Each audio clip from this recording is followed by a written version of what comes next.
Your thoughts on the Tigers making this move on Avila, who, again, is well-respected in the game and has been well-respected within the Tigers organization and the Ilitch family for a very long time. Can't say that it's unexpected when you're 43-68, coming off a second half that they played very well last year down the stretch. So there was some optimism.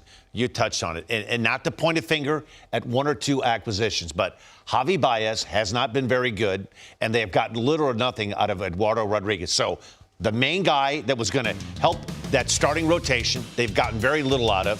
Javi Baez, you saw that 0.8 WAR. Now, that's not going to get it done. And you've got an aging superstar Hall of Famer in Miguel Cabrera, who says that he wants to play next year. But what you're getting out of him is a fraction of what he used to be. I think the disappointing thing to me is the development of the young starting pitchers that we thought were going to be on the rise. Now, a huge setback with Casey Mize, who's having surgery. He's going to be out for a while. But I looked at this young rotation. I thought I loved Mize and Skubal. Manning pitched some very good baseball towards the end of the year last year. And this young rotation, which a lot of people thought was going to be better in 2022, Brian, it hasn't. They're stagnant right now. So they've had some injuries with their young starting pitchers and their position players. You touched on it. They haven't hit. They haven't scored runs.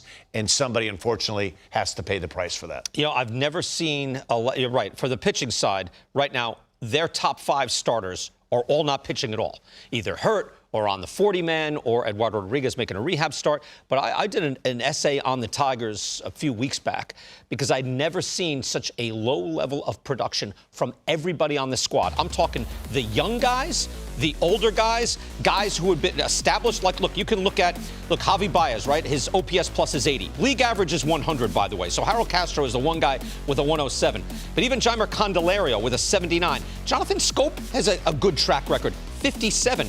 Riley Green, Spencer Torkelson, by the way, not pictured, 67. Again, 100 is league average. You rarely see so many guys like in the 50s. Akil Baddoo, he's got like 100 plate appearances, 14. So, Jake, I thought that there's something not happening with, especially in this day and age, where it's at, is performance maximizing.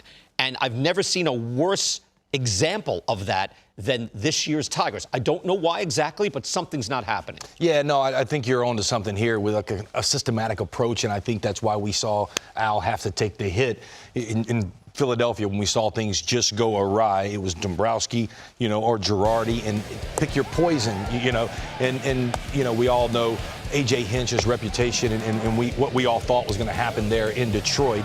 And obviously, it's just a tough situation for Al Avila to be in because, like you said, he's as respected as anybody. When I played, there was nobody any better that you love to talk the game with.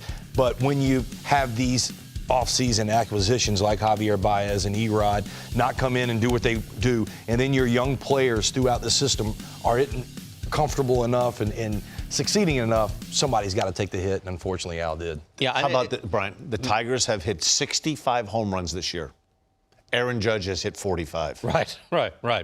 It's close, right. They're dead last in just about every department. What is surprising is, look, I know it is mercurial. We were just talking, we were in the newsroom before, bullpen, as we call it, if you call it newsroom. And we're saying, look, there were times, look, the Orioles, I wondered about their front office, right? Mike Elias, like, will he survive this? You got to start to win. Around year 4 or 5, you got to start to win, or ownership's going to say, hey, what are we doing, fellas? And the Orioles just turned it around in time. By the way, the Astros with Jeff Luhnow, before that, it was about year 5 they turned it around. Theo Epstein with the Cubs, it was year 5 they turned it around. So Al Avila this was year 7, and this was the year we thought it would get turned around, and it didn't happen.